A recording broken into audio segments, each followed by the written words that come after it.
네, 안녕하십니까. 이번 영상은 그 뉴스 좀 같이 보려고 영상을 켰고요. 자, 요새 전세 사기가 말이 많아가지고, 이게, 이번 연휴 때, 제가 이제 지인들을 만나서, 뭐, 부동산 이야기를 좀 했어요. 그러다 보니까 나온 얘기가 이제 전세 사기, 뭐, 이런 얘기 당연히 나오겠죠. 남자들끼리 술 먹으면서 하는 얘기가. 그래서 제가 뭐 근데 대부분이 뭐 전세 제도라는 거에 대한 배경 지식도 잘 없고 금융에 대한 배경 지식도 잘 없고 부동산에 대한 지식도 잘 없다 보니까 일반인들이다 보니까 와 이걸 설명해 주기가 참 쉽지 않더라고요. 그냥 그래서 일단 어디서부터 사실 설명을 해드려야 될지 모르겠고 그냥 뉴스를 한번 보면서 제 생각을 거기 이제 군데군데 얘기를 말씀을 드리겠습니다. 자, 일단 뭐, 이 뉴스가 있어요. 집주인만 만세 부린다. 불신 속 거래 끊긴 전세시장 가보니 집주인이 만세를 부른다고? 무슨 내용인지 한번 봅시다. 자, 전세 사기 대책 이후 시장 점검. 임대인 보증한도 축소로 사기꾼들 처지. 맞죠? 임차인 보증금 걱정. 부동산 최악인 상황. 국토부 시장 건전해지기 위해 감내해야. 솔직히 말해서 다 맞는 말이죠. 이거 뭐 제목은 잘 뽑아놨네요. 다 맞는 말이에요. 다 맞는 말이고 자 1년 새 전셋값 공시가도 크게 떨어진 데다 보증보험 가입 문턱도 높아졌어요. 임대인들은 돈 못 빼준다. 임차인들은 돈 돌려받을 수 있냐고 난리인데 이 상황에서 거래가 될 리 있나요? 너무 중요한 말이에요. 너무 중요한 말. 결국은 뭐야? 전세 그냥 살지 마세요, 여러분. 전세는 되게 미개한 굉장히 바보 같은 임대 제도입니다. 금융 문맹국인 대한민국이 만들어낸 정말 바보 같은 그 임대 제도예요. 제가 다음 영상에서는 왜 전세 살면 안 되는지 숫자로 보여드릴게요. 숫자로. 전세 절대 사지 마세요. 차라리 월세를 사세요. 그것도 특히 대출 받아가지고 전세 살지 마세요. 전세 보증보험 뭐 이런 거 있죠? 아니, 전세 대출 이런 거 있죠? 이런 거 받아가지고 전세 살지 마세요. 제발. 제발. 차라리 월세 사세요. 아무튼 그 다음 거 볼게요. 23일 서울 강서구 화곡역 6번 출구 인근 부동산 중개업소 손님을 맡기 위해 문이 활짝 열려 있었지만 오가는 사람은 없었다. 대표 우모 씨는 전셋값을 2천만 원 정도 내리면 바로 나갔지만 지금은 8천만 원을 내려도 안 나간다. 임대인과 임차인 간 믿음이 붕괴돼 시장 기능도 멈췄다. 한숨을 쉬었습니다. 임대인과 임차인의 믿음이 붕괴돼 이게 굉장히 중요한 말입니다.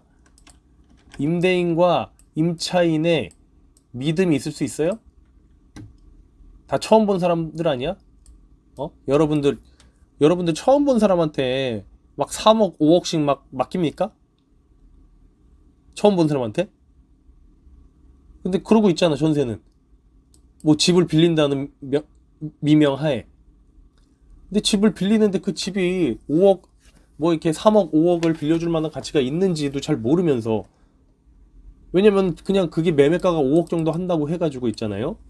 여기에 막 대출이 막 3억, 4억 막 들어와 있어. 근저당을 3억 4억 잡아놨어. 그러면 이 집의 가치는 1에서 2억 정도밖에 이제 안 남은 거죠. 근데 여기에다가 막 전세 3억 4억 들어가면 돼 안 돼. 근데 그런 경우가 많았다니까. 그래가지고 이걸 요새 전세 사기라고 부르는데 이건 전세 사기가 아니고 본인들이 그냥 권리 분석을 잘못한 거죠. 그러니까 이제 임차인과 임대인 간의 믿음을 애초에 가지면 안 되지. 왜 믿어? 여러분 전당포 가가지고 전당포 사장님 믿어요? 똑같은 거야. 전당포랑 똑같은 거야. 롤렉스 2천만 원짜리 가가지고 전당포 사장님이 2천만 원짜리 롤렉스 시계 갖고 가면은 얼마 빌려줘요? 한 1천만 원 빌려주죠. 1천만 원, 1,200만 원 빌려주죠. 근데 전당포 사장님이 왜 그렇게밖에 안 빌려주냐면 믿음이 없으니까 자기가 이 롤렉스를 나중에 처분해야 되고 뭐 그런 게 있으니까 이제 전당포 사장님 똑같은 겁니다. 전당포에서 뭐 고가의 무슨 뭐 자동차나 뭐 시계를 맡기는 거나 집을 빌리는 거나 똑같은 프로세스인 거예요. 임대인과 임차인 간 믿음이 있을 수가 없어요, 애초에. 근데 그 붕괴돼 버렸다고 얘기를 해버리니까 애초에 전세는 위험한 거야, 애초에. 그러니까 8천만 원을 내려도 안 나가는 게 아니고 아예 처음부터 안 하는 게 맞는 거예요. 참, 그쵸? 한국인들이 전세 사기 하는데 한국인들이 참 착하고 나쁜 사람들이 잘 없으니까 임대인과 임차인 간의 믿음이 있었던 거죠. 애초에 믿으면 안 되는 거야, 애초에.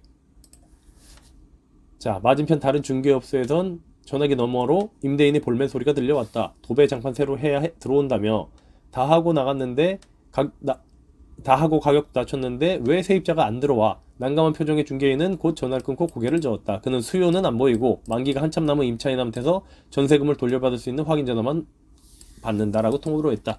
당연하죠. 이제야 이렇게 문제가 터지고 나니까 전세제도가 위험한 거를 이제야 깨달은 거야. 그러니까 임차인들은 어때? 전세금 돌려받을 수 있는지 확인하는 거야. 애초에 하지 말라고. 이렇게 큰 돈을 모르는 사람한테 왜 맡겨. 애초에 하지 말라고요. 정부의 전세 사기 대책 이후 시장은 몸살을 앓고 있다. 전세 보증보험 가입 강화, 빌라 시세 공개, 임대인 체납 정보 확인 등 정부의 총공세가 이어지면서 시장은 역전세난 속 임대인과 임차인 간 불신만 쌓는 모양새다. 이 기사는 약간 임대인 편인가 봐요. 정부의 총공세래. 근데 이건 총공세가 아니고 애초에 전세 보증보험 그래 이런 거 가입하게 해줘야지. 당연히 큰 돈을 남한테 맡기는데 이 정도는 가입해야 되는 게 당연한 거고, 빌라 시세? 당연히 공개해야죠. 당연히 공개해야지. 왜 빌라는 시세 공개 안 했어 그동안? 공개를 안 한 게 아니고 좀 약간 공개를 그 빌라 시세를 알아볼 수 있는 장치가 없었죠. 그리고 임대인 체납 정보 확인, 이건 무조건 해야죠. 이건 무조건 해야지. 경매 나오면은 임대인이 체납이 돼 있으면 그거부터 받아가 버리는데, 이거는 애초에 체납 정보 확인을 할 수 있게 해줘야 돼. 애초에 당연하죠. 정부의 총공세가 아니에요. 당연한 게 된 거야. 당연하게 당연히 해야 될 걸 이제야 하고 있는 거예요. 총공세 아닙니다. 역전세상 속 임대인과 임차인의 불신만 쌓이는 모양새다. 불신이 아니고 원래 믿으면 안 되는 거예요. 자, 126%를 제가 맨날 얘기하는 그 전세 맞출 때 126%, 공시지가의 126% 항상 계산해드리죠. 126%를 임대인 손 놓게 만들어. 전세가율 100% 가입 가능. 전세가 여기서 이제 5월 1일 기준으로 이렇게 됐다는 얘긴데요. 자, 정부는 이달 전세보증보험 가입 기준을 기준 전세가율, 매매값 대비 전세가 비율, 이게 전세가율을 100% 이하에서 90% 이하라고 강화했다.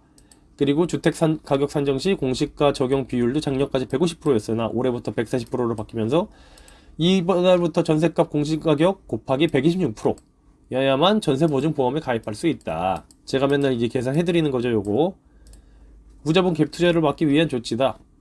세입자들이 보증보험 가입이 안 되는 집은 꺼리는 탓에 통상 전세값은 가입 한도 내에서 맞춰진다. 그죠? 그래가지고 이제 제가 맨날 얘기하는 거잖아요. 2억짜리 집은 공시지가가 한 1억 3, 4천 정도 하죠. 1억 3, 4천 정도 해요. 그래서 우리는 이거를 126%로 곱하면은 얼마가 됩니까? 126% 대충 뭐 1억 6천 정도 나온다고 칠게요. 1억 6에서 1억 7천 나온다고 칠게요. 전세보증보험이. 그러면 우리는 이거를 1억 6천에 사자. 1억 6천에 사자. 그래가지고 전세 1억 6천에 맞추자. 이제 요 전략이죠. 요 전략. 그러면은 우리는 2억짜리를 1억 6천에 산 거지. 우리가 1억 6천에 산다고 해가지고 이 집이 1억 6천이 되는 게 아니죠. 우리는 경매를 통해 가지고 싸게 산 거니까. 이 집은 아직 2억짜리죠. 아무튼 그렇습니다. 그렇게 하자는 건데, 아무튼 근데 우리는 지금 저는 또 이제 전세를 살지 말라고 얘기하고 있는데, 이 영상을 보시는 분들만 전세 살지 말라고 얘기하는 거예요. 나머지 좀 약간 우매한 사람들은 전세를 살아주는 게 제 재산을 불리는 데 훨씬 도움이 됩니다. 아무튼 근데 이 영상을 보시는 분들은 전세 살지 마세요. 현장 중개업소들은 이를 두고 임대인 만세 부르기 하는 정책이라고 입을 모았다. 부정적인 의미의 만세였네요. 기사의 제목이 집주인만 만세 부른다 해가지고 저는 긍정적인 내용인 줄 알았는데 부정적인 내용이었네요. 아무튼 만세 부른다는 업계 은어로 임대인이 전세금을 돌려주지 못해 손을 놓는 상태를 일컫는다. 임대사업자 A씨가 이에 해당한다. 그는 현재 4.45억 5천만 원인 전세값을 새 보증보험 기준에 맞추면 3억 3,500만 원으로 떨어진다. 여러 차례 보증금을 빼주기 위해 대출도 다 당겼었는데 세입자는 안 구해지니 정책이 빠르게 바뀌는 사이 임대인들은 꼼짝없이 사기꾼이 될 처지라고 한탄했다. 이것도 맞죠. 근데 애초에 이것도 한탄할 게 없어. 그러니까 이게 한 부동산이라는 게 정책 리스크를 분명히 감수해야 돼요. 이게 현재 4억 5천만 원인 전셋값을 맞출 수 있는 이유도 전셋값이 오르고 집값이 오르는 데 대한 부산물이란 말이야. 그 집값과 전셋값이 오르는데 정책이 한몫했다. 이 당시의 정책. 전 정부의 정책이 한몫했잖아요. 거기서 혜택을 받고 이번 정부에서는 이게 줄이면서 이번 정부에서는 피해라기보다 아무튼 손해를 보고 있는 상태야. 그러니까 이제 정책 리스크를 부동산은 언제나 생각하고 가야 돼요. 그러니까 이렇게 크게 레버리지를 이빠이 땡겼으면은 그 레버리지가 내가 자산이 올라갈 때는 2배, 3배 올라가지만 자산이 떨어질 때도 2배, 3배 떨어져 버린다고. 그러니까 이제 요런 레버리지도 전세도 일종의 부채니까 그것도 레버리지라고 볼 수 있죠. 그런 레버리지를 쓰는 데 있어서 굉장히 좀 조심해서 써야 됩니다. 그래가지고 애초에 제가 얘기하는 게 뭐야? 애초에 집값이 여기 있는데 우리는 이만큼 싸게 사버리면은 그래가지고 레버리지를 요쯤에 맞춰버리면은 요거는 우리는 레버리지를 굉장히 크게 썼지만 사실의 레버리지는 조금 여기서 요만큼이나 차이 있는 거니까 조금밖에 안 쓴 게 된 거죠. 그래서 제가 경매를 항상 추천드리는 거예요. 숫자야, 모든 거 숫자. 아무튼 그렇습니다.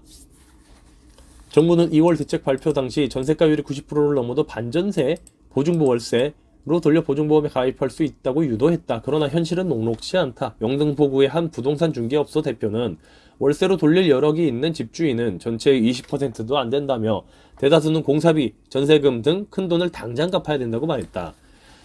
임대인도 임차인도 다 본인이 선택한 거예요. 누구 탓할 것도 없어.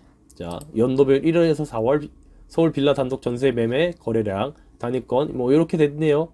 전세 매매가 2023년에 엄청나게 떨어졌죠. 요게 지금 요 노란 게 매매, 요 파란 게 전세예요. 엄청나게 떨어졌죠. 거래 건수가. 이거 뭐야? 숫자가 이거 그래프 잘못 나왔네. 송정근 기자님 요거 똑바로 안 할 거야? 그래프 잘못 썼잖아. 48,075건이 뭐 왜 다 똑같아? 이거 이렇게 할 거야? 이거 봐요. 기사 여러분들 이런 식으로 언론사를 100% 믿으면 안 돼요. 송 기자님 요거 똑바로 고쳐주세요. 이거 뭐야? 그래프 그지같이 나왔어. 반전세로 돌린다 해도 이제 세입자가 꺼린다. 임차인 김모 씨는 전세금 대출 이자에 월세를 또 내고 거기에 관리비까지 낼 생각하면 굳이 비싼 반전세로 들어갈 이유가 없다고 잘라 말했다. 인천 밀추홀구의 한 부동산 중개업소 대표는 전세에서 월세로 돌린 집은 현재 전월세 전환율도 높은 데다 집주인이 어떻게 돈을 충당하려 하니 월세가 시세보다 높다며 금리 인상에 월세도 올라 계약 갱신 청구권으로 연장하겠다는 사람도 많지 신규 거래는 적다고 답했다. 그쵸? 결국 남은 선택지는 매매뿐이지만 거래가 얼어붙은 탓이 쉽지 않다. 아니 지금 시장은 매매가 답입니다. 남은 선택지가 아니고 지금은 매매가 답이에요. 재작년까지만 해도 매매는 답이 아니었어. 매매는 조금 위험했어. 지금은 매매가 답입니다. 그래프가 이렇게 자 부동산 그래프가 자 가격 여기 시간이에요. 1980년 80년 90년 1980년부터 2023년까지 모르겠어요. 아파트마다 다 다르겠지만 이 대충 이렇게 올랐죠. 그죠? 사실 이때도 막 부동산 오른다 떨어진다 떨어진다 와 오른다 떨어진다 와 오른다 떨어진다 와 오른다 떨어진다 와 오른다 떨어진다 이르고 있죠. 여기서 샀어도 이쯤 되면은 올라 있어. 여기서 샀어도 이쯤 되면 올라 있다고. 그죠? 그러면은 근데 여기서 샀으면은 많이 올랐죠. 그쵸? 여기서 샀으면 이쯤 되면 많이 올라 있고. 그쵸? 여기서 샀으면 여기도 많이 올라 있고. 그리고 여기서 샀는데 여기 왔어. 와, 엄청나죠? 이런 거야, 부동산이라는 게. 부동산이라는 거는 결국 장기적으로 우상향할 거라는 믿음이 있으면은 그 말은 뭐냐면은 뭐 어떤 인간들은 뭐 인구가 뭐 줄어드네, 대한민국은 일본 부동산을 따라가네, 이딴 개소리들을 하는데 요거는 제가 또 다음 영상에서 숫자로 또 보여드릴게요. 아무튼 간에 그래서 지금은 여기 어디 구간이죠? 아니지. 뭐 여기 어디 구간이라고 칩시다. 이제 그래프를 다시 그려볼게요. 제가 대충 그렸으니까. 자, 결국 부동산이라는 그래프는 이렇게 되는 거잖아요. 그죠? 이렇게 되는 건데, 자, 다시 죄송해요. 지금 여기잖아. 지금 우리 요렇게 와 있잖아. 그쵸? 올랐다가 떨어졌고, 올랐다가 떨어졌고, 올랐다. 이게 2021년 정도 되겠죠? 지금 떨어져 있는 상태야. 여기서 이렇게 간다? 이렇게 갈 것 같아요? 우리나라의 삼성전자랑 SK하이닉스랑 현대자동차, 기아자동차가 버티고 있는 이상, 그리고 여러 의약 기기들 수출하는 업체들이 버티고 있는 이상, 여러 반도체 업체들이 버티고 있는 이상이야 우리나라는 경제 성장을 계속하게 될 거고, 우리나라가 경제 성장을 계속한다는 거는 이렇게 된다는 얘기가랑 똑같단 말이죠. 언젠가 지금 우리가 여기 와 있을지 아무도 모르는 거야. 왜 여기 와 있을 수도 있다고 생각하면 지금 살짝 반등한 지역 나오죠. 그래서 어디 와 있을지 지금 모르는 거야. 근데 여기서 사나 크게 차이 없다니까. 이쯤 되면은 크게 차이가 없어요. 그러니까 지금이 매수 적기란 얘기예요. 이해하셨어요? 여기서 사면은 고생하지. 언제까지? 여기 올 때까지. 본전 올 때까지. 이 본전 올 때까지 고생하죠. 당연한 거잖아. 계속 떨어져 있는 상태인데, 만약에 여기 대출을 껴가지고 샀어봐. 대출 이자 계속 나가고 있는데, 이 구간 동안 대출이 진짜 계속 나가고 있죠? 이 구간 동안. 억울해서 어떡해. 그쵸? 그러니까 이럴 땐 사는 게 아니야, 이럴 때는. 지금 이제 요 구간 왔을 때 사는 거야. 그래서 우리는 그래프를 보면은 요 최꼭다구, 요 최고점, 요거 어떻게 맞춰? 이거 맞출 수 있는 사람이 있어요? 최저점, 최고점 맞출 수 있는 사람이 있어요? 없대니까. 우리는 요 언저리 어디에서 사고, 요 언저리 어디에서 팔면 돼. 그래서 이제 요 언저리 어디에서 사면 되고, 모아가면 되고, 또 이 올라갔을 때 이 언저리 어딘가에서 팔면 되는 거야. 그러면 재산이 불어 있다니까요. 아무튼 그렇습니다.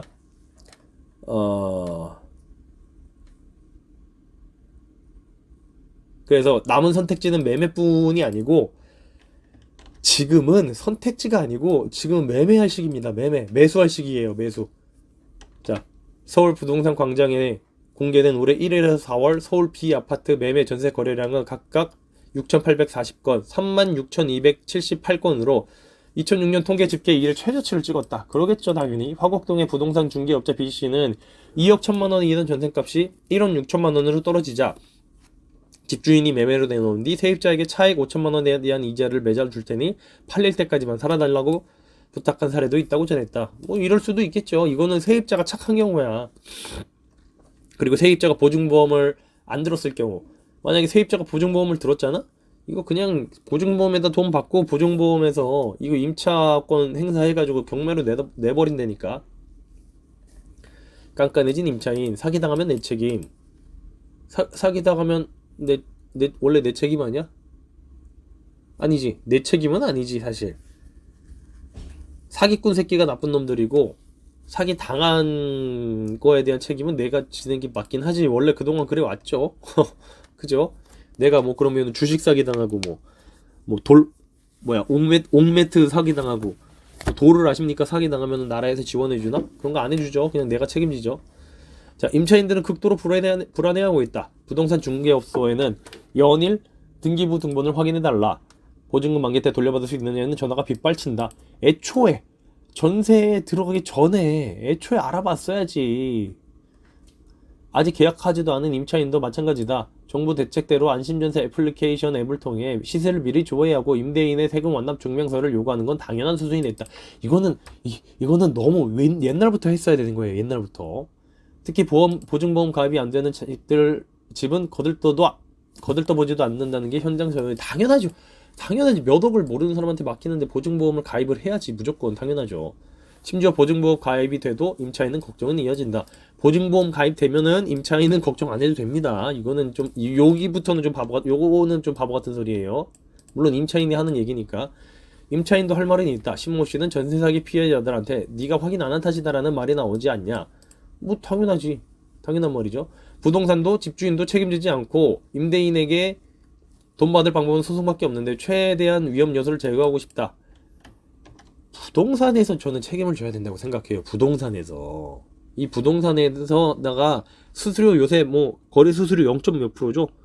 그게 아니고 거래 수수료를 막 5%, 10%씩 해가지고 뭐 이렇게 전세금 3억, 전세금 3억 하는 그 전세 사는데 전세를 계약을 하면은 부동산 막 1,000만 원, 2,000만 원씩 그냥 받아가고 대신 모든 책임을 부동산한테 지게 만들어버리는 그런 제도가 있어야 된다고 생각을 해요. 너무 부동산을 개나 소나 모르는 사람들도 다 할 수 있고 내가 부동산을 제가 지금까지 수백 군데 다녀봤겠죠. 당연히 부동산에서 제대로 절차에 대해서 아는 사람은 거의 못 봤어. 거의. 아무튼 신씨는 한 달간 근저당이 없고 전세가율 80% 이하인 전셋집을 찾다 결국 월세를 택했다. 보증금은 집이 경매로 넘어가도 무조건 보증금을 돌려받을 수 있는 최우선 면제금 이하로 맞췄다. 신씨는 전세보다 월 10만원씩 더 내야 하지만 마음이 훨씬 편하다고 했다.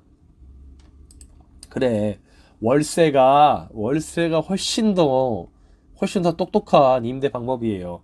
실제로 집주인이 전세금을 주지 않으면 임차인 입장에서는 별다른 방법이 없다. 전세금 반환 청구 소송을 하거나 강제 경매뿐이다. 이마저도 집주인이 돈이 없으면 돌려받을 길이 없다. 강제 경매 하면은 돌려받을 길이 있죠. 형사처벌로는 사규죄나 그나마 가능성이 있지만 형사처벌을 할 수가 없죠. 그쵸? 집주인의 고의성 입증이 쉽지 않으니까. 이거는 애초에 기망행위가 계약할 당시에 기망행위가 있었어야지 고의성이 입증이 되고 그래야지 형사처벌이 되는데 애초에 집주인들은 그냥 2년 뒤에 집값이 오르고 전세값이 오르거나 보합하면은 그냥 그 다음 세입자한테 그 전세입자의 그 다음 사입자한테 돈을 받아서 전세입자한테 돈을 돌려받으려고 했던 거야. 윗돌 꿰서 아랫돌 꿰서 윗돌 꿰는 식으로 하려고 했던 거예요. 이게 뭐 또 어떻게 보면 폰지 사기랑 똑같지. 전세가 폰지 사기랑 똑같은 거예요. 아무튼 그렇습니다. 법무법인 신목의 김예린 변호사는 전세금 반환 청구 소송은 판결까지 약 1년, 강제 경매까지는 약 2년이 소요된다. 그렇죠. 소송 기간 발생한 비용과 스트레스는 임차인의 몫이다. 다 맞는 말이네요. 기사 잘 썼구만. 아까 그 그래프 요 그래프 잘못 나온 거 송정근 기자님 요 그래프 잘못 나온 거 빼고는 기사 아주 좋습니다. 기사 아주 좋네요. 자, 고장난 전세시장 정부 감내해야. 그게 아니고 전세시장 자체가 문제가 많고 리스크가 많은 임대제도예요. 정부 감내해야가 아니고 전세제도를 이제 없애는 방향으로 가야 돼. 없앤다고 해서 정부가 무슨 뭐 정책을 마련해가지고 그 전세를 없애는 게 아니고 전세 제출 없애고 보증보험도 굉장히 깐깐하게 해버리고 해가지고 사람들이 전세 사는데 메리트를 못 느끼게 해버리면 사람들이 전세를 안 사기 시작하겠죠. 그게 더 맞는 방법입니다. 서울 빌라 전세 가격 지수 이렇게 됩니다. 결국 시장 불안 속 가격은 기능이 잃었다. 전세값은 계속 떨어지고 있지만 거래도 함께 줄어들고 있다. 한국 부동산원이 집기한 이렇게 떨어졌다. 전세 거래량은 아무튼 거래량이 떨어졌대요. 20년 만에 최악의 상황이래요. 거래량이 떨어졌고 정부는 시장과 다른 시각이다. 전세 사기가 근절되는 과정 중 하나라는 것이다. 애초에 전세 사기라는 게 존재하지 않았어요. 애초에 전세 사기가 뭐 빌라왕 같은 사태는 전세 사기가 맞지만 그런 건 아주 특수한 거래고 요새 전세 사기라고 얘기하는 대부분의 90% 이상의 경우는 전세 사기가 아니고 전세 사고, 채무 불이행입니다. 전세 사고예요. 전세 사기가 아닙니다. 애초에 기망할 의도가 없었어요. 대부분의 임대인들은. 그래가지고 전세 사기가 근절되는 과정 중 하나라는 정부의 시각은 아주 잘못됐죠. 전세 사기가 애초에 아닌데. 국토교통부 관계자는 보증보험 가입 강화로 전세금을 돌려주지 못하는 임대인이 느는 것에 대해 시장이 건전해지기 위해 감내해야 될 부분, 뭐 그렇게 볼 수도 있어요. 뭐 이거에 대해서는 좀 힘들겠네요. 이어 전세가율 100%를 유지했다면 마구잡이로 집을 사들이는 무자본 갭 투자가 여전했을 것. 이것도 맞는 말이에요. 전세 사기를 막으려는 정부 의지는 단호하다. 그러니까 전세 사기를 막으려는 게 아니고 전세 자체로 사람들이 전세에 대한 메리트를 못 느끼게 해버려야 되는 거예요. 전세라는 게 자체가 리스크가 큰 겁니다. 초토화한 빌라 시장과 달리 아파트는 여전히 거래가 있지만 불씨는 함께 번지는 분위기다. 현장 부동산 중개업소에 따르면 아파트도 주택도시보증공사의 전세보증보험에 들고 싶다는 임차인이 늘어나는 추세다. 문제는 비용이다. 예컨대 전세가 5억짜리의 아파트 전세가 비율이 80% 이상이라면 연 128%의 보증료율을 적용해 2년간 128만원의 보증보험료를 내야 한다. 2년간 128만원이 뭐 비싸요? 그냥 안전하게 지키는 건데 그렇게 비싸지도 않구만.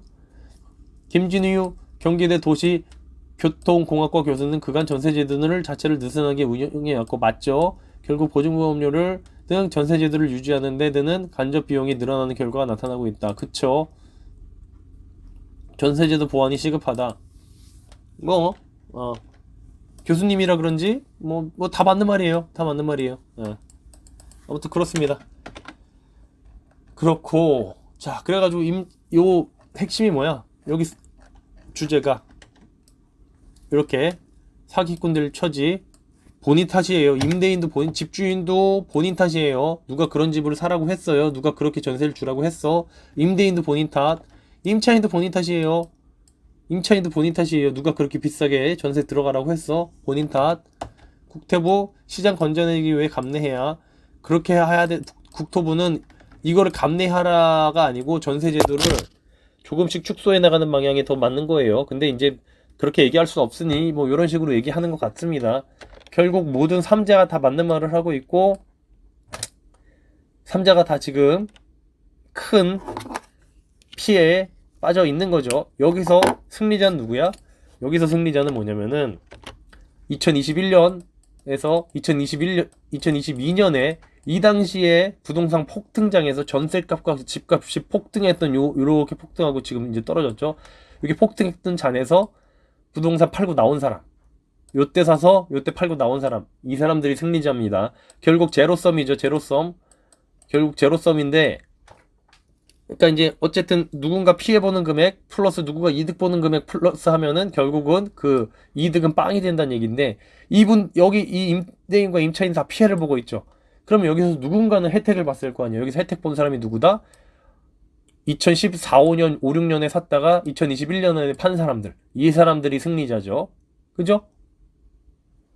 그러니까 우리가 또 다음 승리자가 되려면은 지금 요 하락장 있죠? 요때 우리가 사 모아놔야 돼. 그래가지고 올랐을 때 팔아야 돼. 그러면은 우리가 승리자. 결국 이 말을 하고 싶었고요. 그 다음 기사. 전세 사기 판단 기준이 여전히 모호. 당연히 모호할 수밖에 없죠. 애초에 전세 사기가 아닌 경우가 대부분인데. 여기 나온다. 사고와 구분 논란. 사고랑 사기는 진짜 다른 거죠. 단위 피해자자. 두 채 이상도 사기로 올라갔고 여러 채 무자본 갭 투자는 혐의가 충분하대. 야, 진짜.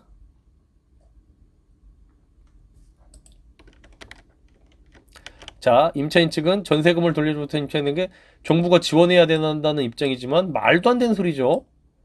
그러면은 뭐 보이스피싱 당하고 뭐 모든 사기를 다 정부에서 지원한다고 말이 안 되죠. 근데 심지어 사기도 아닌 경우에서 정부에서 지원을 해?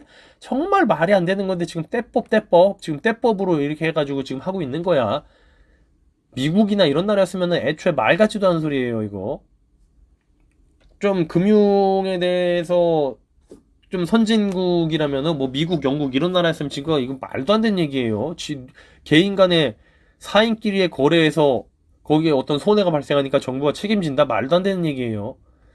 임대인은 전세 사기 처벌을 우려해 전세 사기와 사고는 구분해야 한다고 주장하고 있다. 이건 맞죠? 전세 사기와 전세 사기는 구분을 해야죠. 뭐 이거 한번 읽어보세요. 누구를 피해자로 규정할 것인지. 그러니까 애초에 피해자가 있지도 않아요. 사기와 사고에서는 다르기 때문에 사기에서는 피해자가 있을 수도 있지만 사고는 그냥 손해본 사람이 있는 거죠. 그냥 채무 불이행이 돼가지고 그 거래에서 그냥 손해를 본 사람이 있는 거지. 그 사람이 이제 사기 피해자가 아니에요. 전세 보증금이 5억 이하고 대항력을 갖춘 이들을 지원 대상으로 정했다. 대항력을 갖춰야 돼요, 당연히. 자본주의의 핵심은 선순위 채권자를 지키는 거예요. 선순위 채권자. 후순위로 대항력 없이 전세 들어간 사람은 본인들, 이거는 진짜 이건 어떻게 해줄 수가 없어. 본인들 잘못이야. 피해자자금 반쪽짜리 특별법이라고 하는데 반쪽짜리도 말고 특별법 자체를 만들지 말라고. 이걸 왜 만들고 있냐고. 답답해 죽겠어. 피해 보면은 뭐 무조건 뭐 정부에서 다 지원해 주냐고. 전세 사기 깡통 때문에 피해자한테 는 5억 원 이상의 경우 사각지대에 방치됐다. 5억 원 이상을 누가 그렇게 아무튼 그래요. 일부가 지원 대상에서 배제됐다는 비판이다. 일부가 아니고 전원이 지원 대상에서 저는 배제돼야 된다고 봐요. 애초에 사기가 아닐 뿐더러 사기를 당했다고 해도 그거를 왜 정부에서 책임을 지지 않는 거죠? 반면 임대인들은 사기는 아니고 사고일 뿐이다. 그쵸? 사기인 경우도 가끔 있어요. 빌라왕 같은 경우. 근데 빌라왕도 빌라왕 자체가 사기꾼이 아니고 그 주변에 그 빌라 시세를 뻥튀기 하고 사람들한테 속여가지고 빌라왕한테 이제 바지로 넘긴 거죠.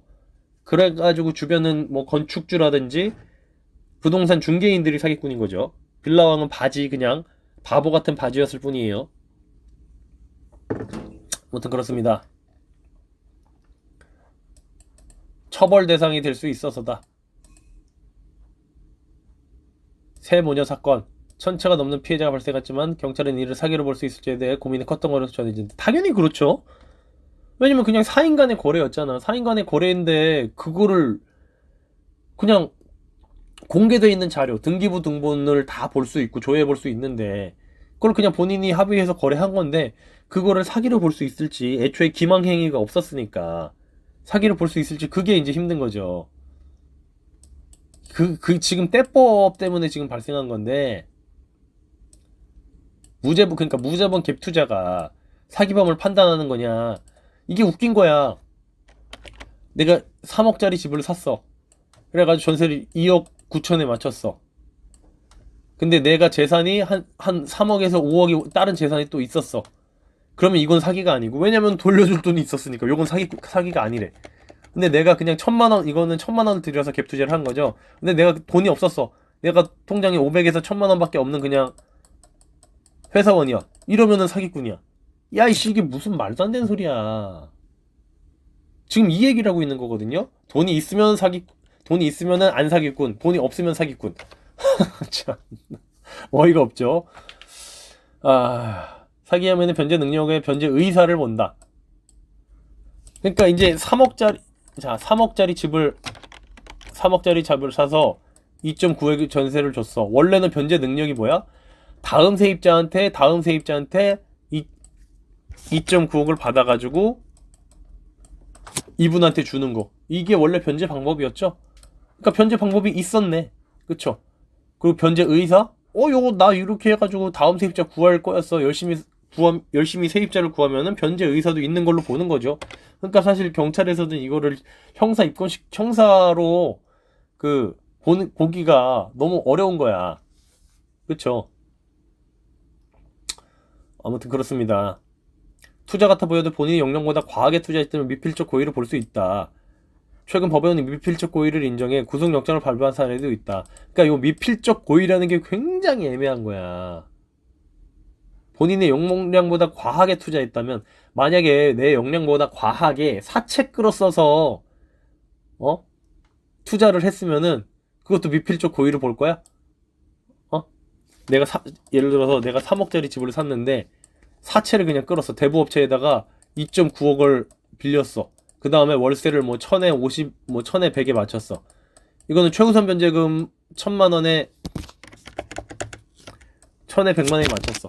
이거는 최우선 변제금 이내 가격이니까 요 세입자는 무조건 보증받아 가죠. 아무튼 그러면은 내가 이거 100채 1000채를 늘렸어. 이거 사기야 아니야? 지금 요 설명이라면은, 자, 투자 같아 보여도 본인의 역량보다 과하게 투자했다면 미필적 고의를 볼 수 있다 라면은 지금 제가 얘기한 것도 요것도 사기가 돼야 되는 거야. 그래가지고 이제 저기 대부업체한테다 돈 안 갚고 그냥 나자빠져 버리지? 그러면은 이 대부업체가 이 사람을 사기로 걸 수 있어, 없어? 사기로 걸 수 있다고 얘기하는 거야, 지금 요 얘기는. 그러니까 이게 사인 간의 거래에서는 사기고, 뭐 은행 간의 거래, 뭐 대부업체에서의 거래는 안 사기가 아니고, 이런 것도 좀 웃긴 거야. 때법 인자 법들이 그냥 우기면은 그냥 되는 거야. 그냥 사람 그냥 죽고 우기면은 이 법은 통과된다니까. 대한민국이 진짜 미개해. 부동산 하락에 의한 발생한 피해가 아니냐는 질문에 대해서는 사기죄는 기본적으로 위헌범이 아니라 결과범이라며, 경기가 좋을 때는 피해라는 결과가 없지만 피해가 발생하면 경찰은 그때를 기준으로 판단해서 진짜 개소리죠. 진짜 개소리죠.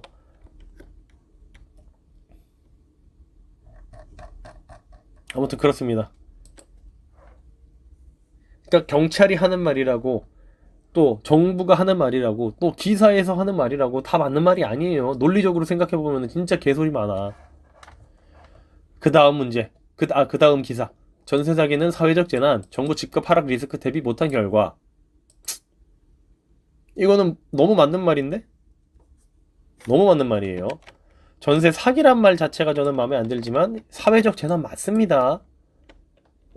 근데 사회적 재난이 사실 그렇게까지 큰 사회적으로 파장을 미칠 만큼, 대한민국 경제에 파장을 미칠 만큼 그렇게 큰 재난은 아니에요, 사실. 요새 나오는 깡통 전세, 전세 사기 뭐 요런 얘기, 요런 것들 대한민국 정부의, 대한민국 경제에 전혀 영향 못 미칩니다. 진짜 아무것도 아닌 문제예요. 근데 사람이 죽고 이제 뭐 서민들이 피해를 봤다 이런 프레임을 씌워가지고 막 난리치고 있는 건데 사실 별 문제 아닙니다. 이런, 제가 이렇게 얘기하면 또 모르겠어요. 이제 뭐 구독자가 500명밖에 안 되기 때문에 뭐 막 그렇게 난리 날 일이 없겠지만, 만약에 뭐 이거 피켓 들고 시위하고 있는 사람이 이런 얘기 들으면은 저한테 계란 던지고 난리 나겠죠. 그냥 때법에 호소하고 있는 건데 제가 팩트를 조져버리니까, 그죠? 경기대 부동산 자산관리학과 교수 김선주 교수님이, 보통 교수들은 근데 대부분 맞는 말은 하긴 해. 전세 반환 보증제 완화 등이 사태 불러 4인간 계약 치부도 영향. 그렇죠. 전세 반환 보증제 완화 등이 사태 불러. 그렇죠. 초기 공론화 때 전수조사했다면 수법 고도화된 2차 사기 맞았을 것. 그렇죠, 그렇죠. 그러니까 뭐 빌라왕이나 이렇게 이제 뻥튀기 하고 공론화 됐을 때, 그러니까 이제 저기 인천의 건축왕도 이제 그런 거죠. 2억짜리 집에 1억 5천에 근저당을 받아놨어. 근데 여기서 자기가 중개사들을 고용해가지고 이 2억짜리 집을 1000채를 가지고 있어. 그렇죠. 건축학이니까 그냥 아파트 한 동, 한 두 동, 세 동 지으면은 사실 아파트도 아니야. 도생이야. 10평, 15평짜리 도생이야. 요거 두세 동만 지으면은 1000개 되지. 그래가지고 이제 2천억 자산가야. 2천억 자산가. 중개사들이 이 집주인 2천억짜리 자산가입니다. 안전해요. 그러니까 여기에다가 어떻게 그냥 8천만 원 혹은 1억 정도의 전세를 들어오게 만들죠. 그러니까 이 2억짜리 집으로 얼마? 부채가 2억 5천이 생겨버리는 거지. 2억짜리 집으로 2억 5천을 땡긴 거야. 이런 식으로 중개사들을 본인이 직접 고용해서 그렇게 후순위로 근저당을 받았다. 근저당이래. 전세를 받았다. 요거 사기죠. 요건 사기야. 위험성이 있는 거에 위험성이 없는 척 해가지고 이렇게 들어오게 만들었다. 요건 사기야. 요건 사기예요, 여러분들. 애초에 계약할 때 기망행위가 있었다. 요건 사기입니다. 근데 요런 경우가 잘 없으니까 문제지. 그러니까 요 건축왕처럼 이렇게 또 자기니까 중개회사 직접 고용해가지고 막 이렇게 한 것도 요건 사기지만, 요것도 입증하기가 사실 쉽지 않아. 왜냐면 2년 전에 했었던 거래고, 그 거래 계약서에는 이런 내용이 없단 말이야. 이 사람이 2천억인 자산가니까 안전하다 이렇게 막 설득한 게 없기 때문에 요거를 사기로 입증하기가 쉽지 않은데, 아무튼 막 요런 식으로 한 건 요건 사기입니다, 여러분. 제가 모든 경우가 사기가 아니라고 얘기하는 게 아니에요. 진짜 사기인 경우도 많아요. 많진 않아. 10%도 안 돼, 근데. 아무튼 전세 사기 피해자 지원 및 주거 안정에 관한 특별 법안이 지난 25일, 이거 뭐야? 국회 본회의를 통과했다. 한 달 만이다. 사각지대를 양성한다. 뭐 이거는 좀 전 뉴스에서 봤죠. 근데 이제 김선주 교수님께서는 전세 사기를 구조적 실패이자 사회적 재난으로 규정했다. 전세 사기란 말 쓰지 맙시다 자꾸. 전세 자체가 구조적 실패이고 사회적 재난이에요. 전세라는 거 자체가 애초에. 전세라는 거 자체가. 전세 살지 마세요. 20, 30대 너무나 젊은 청년들이 소속서 목숨을 끊었어요. 전세 사기로 전재산을 날렸는지 정부 대책을 봐도 이 사회에서 더 이상 자립할 수 없다고 판단하는 것이죠. 전세 사기 조직들이 주택거래 계약에 미숙한 청년들을 어떻게 속일 수 있는지가 근본 질문이어야 합니다. 이분은 지금 사기에만 초점을 맞췄어요. 이거 인천의 그 건축왕 얘기죠. 요건 사기예요. 요건 사기예요. 청년들이 스스로 목숨을 끊은 요 사건들을 미추홀구에 있는 건축왕 사건 있죠. 요건 사기입니다. 요거 사기예요. 요거 청년들 스스로 목숨 끊은 그 사건, 건축왕 사건 미추홀구에 있는 그거 사기예요. 아무튼 전세 사기를 만든 토양, 전세 사기를 만든 토양이 아니고 애초에 전세를 만든 토양을 바라봐야 돼요. 전세 자체가 폰지 사기랑 똑같다니까. 전세라는 구조 자체가 아랫돌 꿰서 윗돌 괴는 거잖아. 전세라는 게 폰지 사기랑 똑같은 거예요. 그냥 전 사람의 돈을 그 뒷사람 돈으로 메꾸는 거, 그게 폰지 사기죠. 전세 자체가 폰지 사기입니다. 집값 상승기 서울 아파트의 평균 중위 가격은 10억 원을 넘어섰다. 읽어보세요. 여기 정부가 신축 빌라 공급을 직접적으로 지원해줬다기보다는 빠른 시간 내에 선분양을 할 수 있도록 길을 터줬다고 봐야죠. 당시에는 3억짜리 집에 3억짜리 전세를 들어간다 해도 전세 대출이 나왔으니까요. 이게 큰 문제죠. 전세 대출 좀 받지 마세요, 여러분. 전세 자체가 위험한데 그거를 대출을 받아가지고 전세를 들어간다고? 안 그래도 위험한 거래에 거기에 대출을 받아가지고 더 위험하게 만들어. 여러분, 전세 대출 받아서 절대 전세 살지 마세요. 진짜 바보 같은 거야. 담보가 확실한 주택담보대출과 달리, 그쵸? 주택담보대출은 해도 돼요.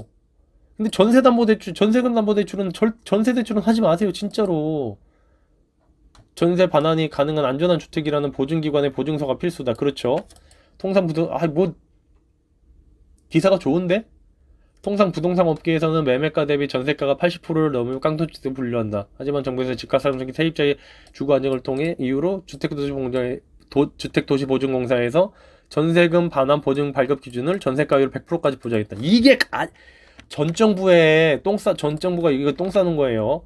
집값 상승했지, 집값 뻥튀기 됐지, 전세가율 100%까지 보증했으니까 전세값도 뻥튀기 했어. 그러니까 이 사고가 터진 거야. 보증금 반환 능력이 없는 갭 투자자들이 부동산 시장을 유입을 부추겼다. 그쵸? 부추겼어요. 그러니까 이제 바보들의 부동산 유입을 부추긴 거죠. 집값이 이렇게 올라가는데 이때라도 사야 될 것 같지. 전세값도 어떻게 됐어? 이렇게 전세값도 올라갔잖아. 집 사는데 진짜 조금밖에 안 되는 거야. 근데 어떻게 됐어 지금? 이렇게 됐지. 전세값은 더 폭락했지. 집값이. 그래가지고 원래 요만큼 들어갔던 건데 내 자산도 이만큼 빠졌고 돈 내줘야 될 금액도 이만큼이 빠졌어. 그러니까 지금 엿된 거야. 둘 다 세입자, 임대인, 임차인 둘 다 엿된 거예요. 이는 보증금 반응률 갭투자 부추겼고 전세가율은 70%를 넘었고 평균 전세가율이 일부 지역에서는 100%를 넘기도 했고 화곡동 같은 데죠. 화곡동. 자기 자본이 적거나 심지어는 아예 없어도 주택을 매수해 최대 수억 원의 시세 차익을 노릴 수 있다는 것이었다. 근데 지금은 시세 차익을 최대한 수억 원을 노리는 게 아니고 피해 금액이 수억 원이 됐죠. 김 교수는 코로나 이후 시장에 돈이 풀리고 부동산 투자 유튜브에서 갭 투자 안 하면 바보라는 분위기가 조성됐다. 그쵸? 유튜브에서 저도 갭 투자 안 하면 바보라고 얘기하고 있죠. 언제? 이때가 아니고 이건 전세가 이때 우리는 경매로 지금 여기에 있는 집을 요 가격에 사자는 거죠. 경매로. 그래서 전세를 요 가격에 맞추자는 거죠. 지금 이거 안 하면 바보예요. 지금은 이 당시에 이거 했으면 진짜 이걸 하면 바보고 지금은 안 하면 바보입니다. 아무튼 30대 사회초년생들까지 투자 동호회를 꾸려 임장을 다니거나 오를 만한 지역이라는 말만 듣고 매물을 보지도 않고 계약하는 일이 빈번했다. 이건 진짜 바보 같은 거죠. 싸게 사야 돼. 뭐든지 싸게 사야 돼. 보지도 않고 계약한다니까. 싸게 사는 것도 아니야. 심지어 비싸게 산다니까. 바보들이. 골든타임 놓친 정부. 골든타임이 있었어요. 정부도 집값 하락에 대한 리스크를 예상하지 못했다. 정말 못했을까? 전 예상했는데요. 저보다 똑똑한 사람들이 다 있을 텐데, 대부분일 텐데, 저보다 똑똑한 사람들이 예상 못했을까? 예상했을걸? 지금 왜 전세 사기로 몰아가고, 왜 지금 지금 정부에서 막 요짓하면서 지금 왜 이렇게까지 피해자들 말 들어주고 있는지 알아?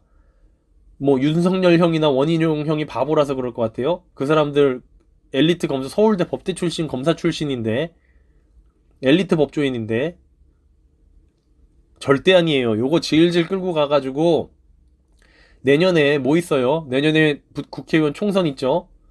국회의원 선거 있죠, 내년에. 그때까지 아마 제 생각에 끌고 갈 거예요. 그래서 어떻게 해?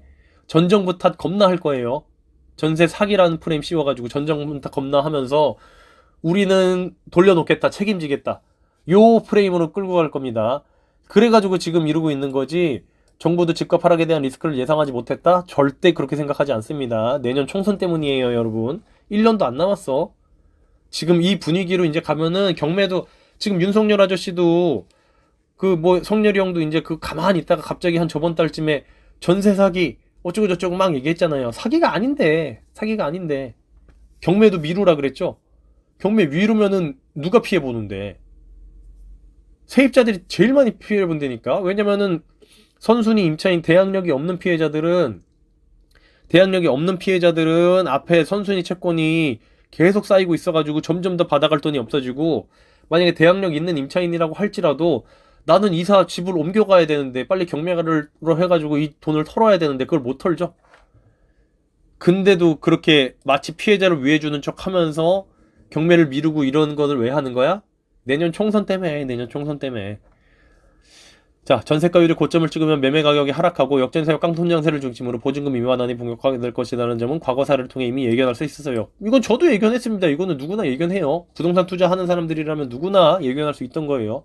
그렇다면 정부가 반환보증 심사 요건을 더 엄격하게 하는 등 리스크 해칭을 했어야죠. 하하, 맞는 말입니다. 너무 맞는 말이에요. 근데 이제 너무 나이브하게 보고 계시죠? 이렇지 않아요. 과거 전세 사기는 주로 중개인이 하나의 물건 여러 명에게 중개하는 등 소규모 국지적으로 일어났다. 하지만 최근에 전세 수급가 규모만에 빠르게 전환하고 있다. 김 교수 정부의 전세 사기 4인간 계약 문제로 접근하는 동안 대응의 골든타임을 놓쳤다. 과거 전세 사기는 중개인이 벌였고 현재 전세 사기도 중개인이 벌이고 있는 거예요. 건축왕도 중개인이, 건축왕 사건도 건축왕이 고용한 중개인이, 빌라왕 선것도 빌라왕을 바지로 두고 중개인이, 모든 전세 사기는 중개인이 벌이는 겁니다. 임대인과 임차인은 아무것도 아니에요. 중개인이 벌이는 거예요. 자, 2019년쯤 조직적 전세 설계가 처음 등장했을 때만 해도 한 명의 바지 임대인이 수백 수천 채를 보유하는 수법이었지만 최근에는 바지 임대인 여러 명을 확보하는 등 수법이 고도화되었어요. 와, 이분은 교수님이라 그런지 정말 사기에 대한 것만 얘기하고 있네요. 1차 수법이 공론화됐을 때 전수조사를 했다면 최소한 2차 사기는 맞을 수 있었다고 봐요. 이분도 보니까 교수님이니까 잘 알아. 당연히 저보다 더 잘 알겠죠. 그러니까 와, 굉장히 좀 요리조리 잘 빠져나가게 잘 얘기하시네. 아주 똑똑하신 분이네요. 지금 사기에 대해서만 얘기하고 있죠. 전세 사기가 아닌 경우에 대해서는 전혀 얘기하고 있지 않아요. 일각에서는 전세제도가 소멸될 것이라는 전망을 내놓기도 했다.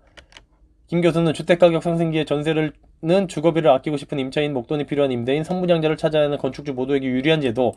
아니죠. 임차인에게는 절대 유리한 제도가 아니에요. 임대인과 건축주에게 유리한 제도예요. 임차인에게는 유리한 제도 아닙니다. 주거비를 아낀다고 하는데 절대 아껴지는 게 아니에요. 저거는 제가 다음 영상에서 숫자로 설명해 드릴게요. 임대인과 건축주에게 유리한 제도예요. 전세는. 자, 수요와 공급은 시장 원리에 따라 움직이는 만큼 정부가 인위적으로 없애기 쉽지 않을 것. 그렇죠. 그렇죠. 저는 이 교수님의 말에 모두 동의합니다. 요거 빼고. 임차인에게 유리한 제도는 절대 아닙니다. 전세는. 모든 말에 동의합니다. 이 교수님의 말에. 원희룡 국토교통, 그리고 하나 더. 요것도 동의하지 않아요. 정부도 집값 하락을 예상하지 못했다. 못했지 않아요. 무조건 알고 있었어요. 저도 알고 있었고, 집값 하락에 대한 리스크가 갭 투자 많이 하면은 크게 다가올 거라는 건 저도 알고 있었고, 제 주변에 많은 사람도 알고 있었고, 알고 있었어요. 대비하지 못한 게 아니에요. 전 정부 탓을 하려고 지금 프레임 씌워가고 있는 거예요. 다음 내년 대선에 써먹으려고. 내년 대선이 아니지 총선에. 자, 원희룡 국토교통장관은 앞으로 체결될 계약건에 대해서 철저한 예방 조치를 마련했다고 자평했다.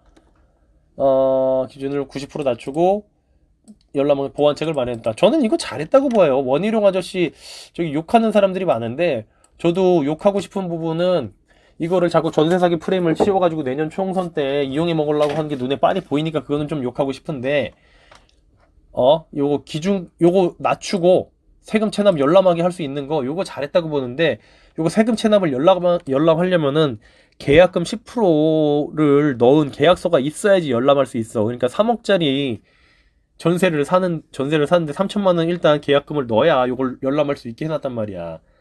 그거 조금 그래. 근데 만약에 체납이 있어. 그래가지고 그러면 이거를 취소해야 되는데 3천만 원 이미 들어가 있는데 계약금 안 돌려주면 어떡할 거야. 그럼 또 소송해야 되는데. 그러니까 이제 요렇게 하지 말고 가계약금 한 100만 원 선에서 가계약금을 넣은 100만 원 선에서 이게 세금 체납을 열람하게 할 수 있게 한다던가 아니면은 부동산 중개인한테는 세금 체납 열람을 할 수 있는 그런 권한을 준다던가 이제 그런 식으로 해야 되죠. 그러니까 뭐 나쁘진 않은데 조금 더 좋은 방법이 있을 것 같습니다.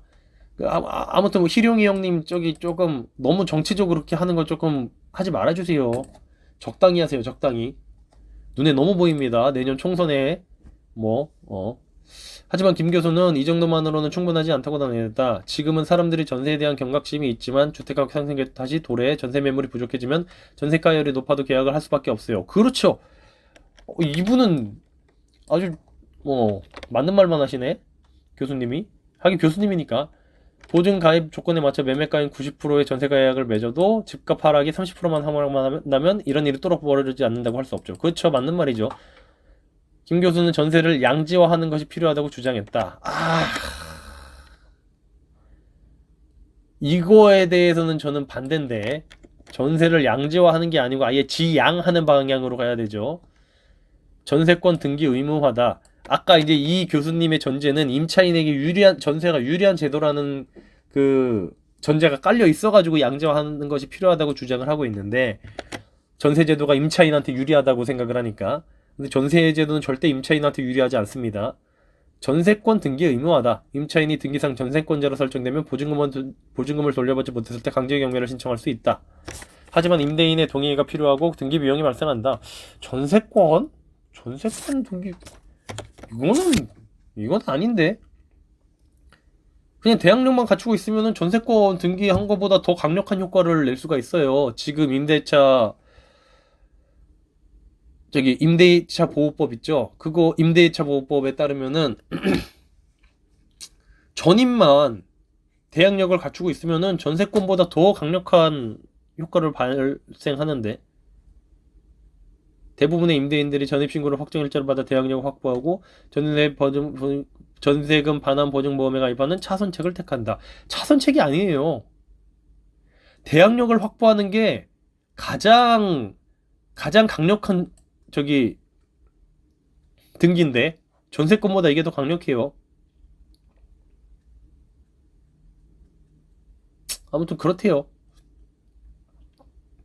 다만 김 교수는 전세권 등기를 의무화하려면 임대차 계약 해지 시 전세권도 자동 말소되는 조항이 필요하다며 집주인이 전세권 등기를 꺼리는 이유는 세입자가 전세계약이 끝나도 전세권 등기를 해지하지 않으면 권리관계가 얽히기 때문에. 그것도 그래요. 전세권은 물권이기 때문에 그 물건에 계속 걸려 있어요. 이걸 해지하지 않으면은. 아무튼 허그 보증 제도의 손질도 필요하다고 봤다. 김 교수는 전세금 반환 보증은 주택가 임차인 정보만으로는 완벽하게 심사할 수 없고 임대인의 신용 정보가 필요하다. 임대인이 보증 가입에 협조하면 심사 절차가 훨씬 수월해질 것. 다만 임대인의 보증보험 가입 의무화는 헌법상 개인정보 자기결정권을 침해할 소지가 있다. 김 교수는 계약기간이 끝나고 보증금을 반환하면 보증료를 환급해주는 등 어드밴티지가 있어야 한다. 이것도 맞는 말인데 저는요, 그냥 제 개인적인 생각은 그냥 보증보험 한도를 점점 줄이고 전세 대출 금액도 점점 줄여서 전세 제도가 메리트가 점점 없게 만들어야 된다고 생각을 해요. 그 이유는 다음 영상에서. 입이 너무 아프다. 지금 1시간을 써들었네.